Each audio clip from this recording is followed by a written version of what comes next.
Okay, so here is the problem. What we've got is this, you know, lifetime doesn't really, that's a great name, it doesn't really deal with their quality. So it's locked right now as it should be. When I turn it to open it, it should open very easily. See how that one's latched? Now I just rebuilt this one, but here's the problem. It won't turn all the way. If I turn it this way, it turns a little bit more, it still won't open. But if I like rock it, twist it extra hard, then I can get it to open, but that's clearly not how it's supposed to operate. And here's why. Wow! No need to use stainless hardware for something that's gonna be in a hot, steamy environment. Let's just make it a really crappy metal. So what we're gonna do is disassemble it and repair it to look like this one, which now works magically as it should. And so that's what we're doing today. The tools that we will need are a drill, that's helpful. This is an impact drill, but you could also just do this with hand tools. You're gonna need a screwdriver, and you're gonna want a large Phillips tip bit. If you don't use, and then a small one on the drill. And then you're also gonna want this guy, which is a 1/2-inch wrench, okay? So it's gonna be fairly straightforward. All you're gonna be doing is putting the wrench on this, unscrewing this large screw, and then unscrewing these 2 screws, and then the whole thing's gonna fall apart, and I will show you the pieces.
parts work kind of okay. That's right. This one worked, so kind of okay. So we've got one that's moving, and we've got these rivets are okay.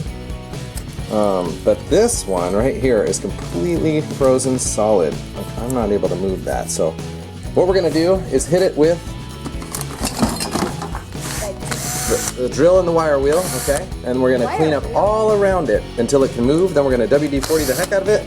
Then we're gonna clean it again with this. Then we're gonna wipe it down with acetone, dad acetone, and then we are going to spray paint it clear to protect it, throw on some bike lube, and reassemble. Will that work, Ryder? Yes.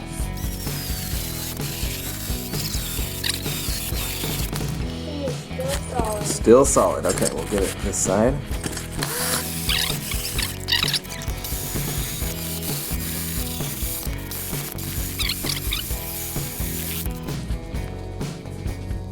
Oh, moved a little. Let's get this back side. There we go. Thank you, sir.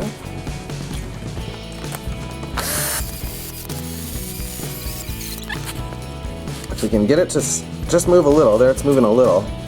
There we go. Then what you do is just, not a ton of pressure, you don't want to break it, but you want to just, every time you go, you move it a little bit more, and it just starts to loosen up. There we go. Loosening, loosening, there we go. And the more you move, you're breaking grit loose, and that's just acting like little particles that are kind of like sandpaper in there.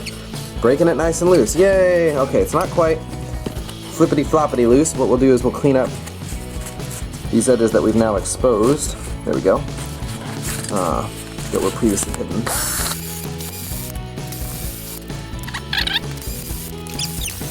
You see those cool sparks? They were pretty cool. Alright, let's hit it with some WD-40.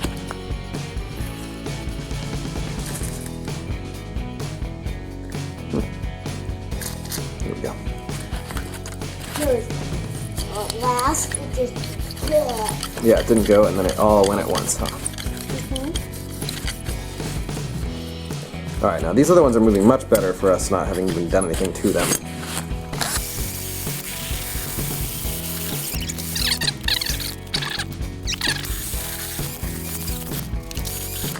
Now do you want to get the bars? Oh yeah, for sure. Do you think the bars should get done? Yep. I agree.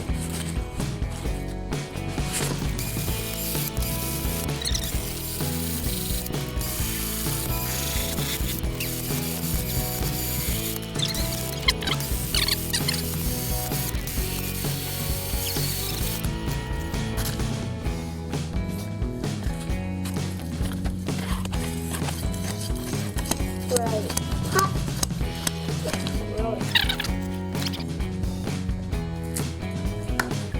See all that rust coming out of there? People have said that before, that WD-40 is more of a cleaner than it is a lubricant, partly. It certainly works well as one in this kind of case. All right, looking good.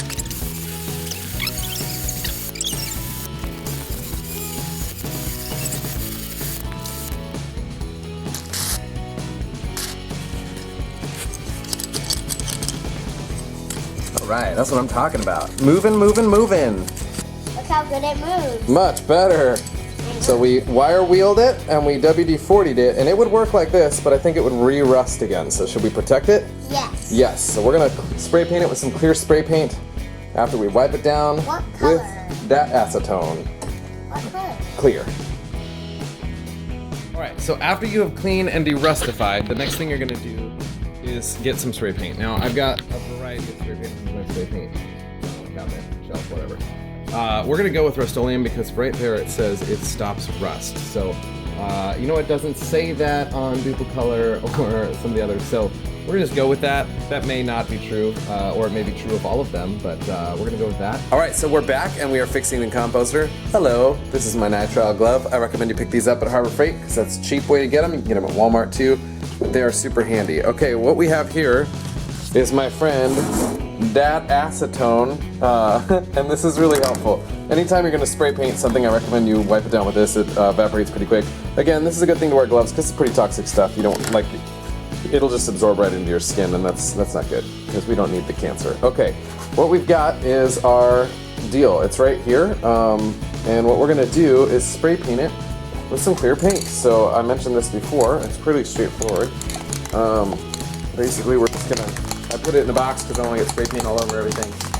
What I'll do is spray paint it and do my best to kind of get it on stuff, and then I'll let it dry for a little bit, flip it over. I'm going to do this a number of times because we want to get really good coverage on this puppy.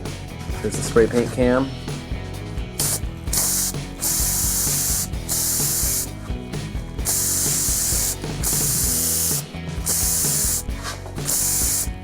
Now, I'm not worried about runs on this job, so normally I'd be a lot more careful.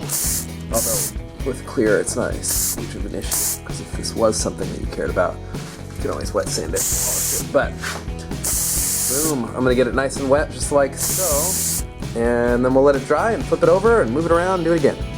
Look how wiggly it is now. That's right, we've got it nice and broken free. So what we're gonna do now is we're going to take some bike lube, which is just wet lubricant, which I think will be the right choice for this. We'll find out. If it's not, I'll try something different. And we're gonna lubricate all of these little joints where it goes.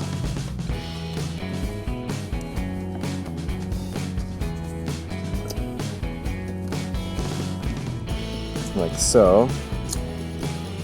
Gonna move it around a bunch to get it all up in there. Be careful, don't watch out, right? It's not locked. This is not very scientific, but I think it's gonna work really good. Here's how you assemble it. All right, and this is pretty straightforward, but in case you have a single drum one and don't have something for reference and it takes you weeks to get the projects, thought I'd walk you through it. So you've got this big screw here. It's not stainless, it should be, whatever. And then it's still shiny there though because it's covered by this little thing. So what you're gonna do is thread that through this little basket looking thing. It's actually a separate piece here. And then stick that through so you've got that sticking in. Then you're gonna find this little black piece. It's like a black triangle. Can you see it back there? Yeah, and you're gonna line that up. It's got this little plastic edge. You're gonna line that up with this. Then you're gonna go through this guy, which is that big assembly that we cleaned up and lubricated. And then you're gonna go through a washer, and then this guy, which is a 13 millimeter, although I also had the 1/2 inch wrench for when it was rusty. That was a little bit better for gripping. So that's that. And then you've got this green handle, okay? Now this green handle has 2 holes in it, like one here and then one on the back side that go into the handle. What you're gonna do is you're gonna put that through. Then there's a big washer, this big washer here, and that washer doesn't perform a lot of function. Really what it does is just center it in the hole. So it's gonna go through that washer. Then you're gonna line this up so that the 2 holes line up with the handles, and this is good when you have a partner, like I have my little minion over there. Then you're gonna run the 2 screws in. I lost one, but I was able to find an identical one, so that's why that's shiny. So now when you turn the handle, oh no. Okay, when you turn the handle, it's gonna operate that latch system, okay? And that guy's gonna grab onto that dealie. And then these little guys are gonna stick out and they stick into that. So that's kind of how the thing works. Stick it in, turn it, latch it. Now you can spin the whole drum, get that compost good and mixed like you want it to be. Boom! Look at how good that is. Nice fresh dirt.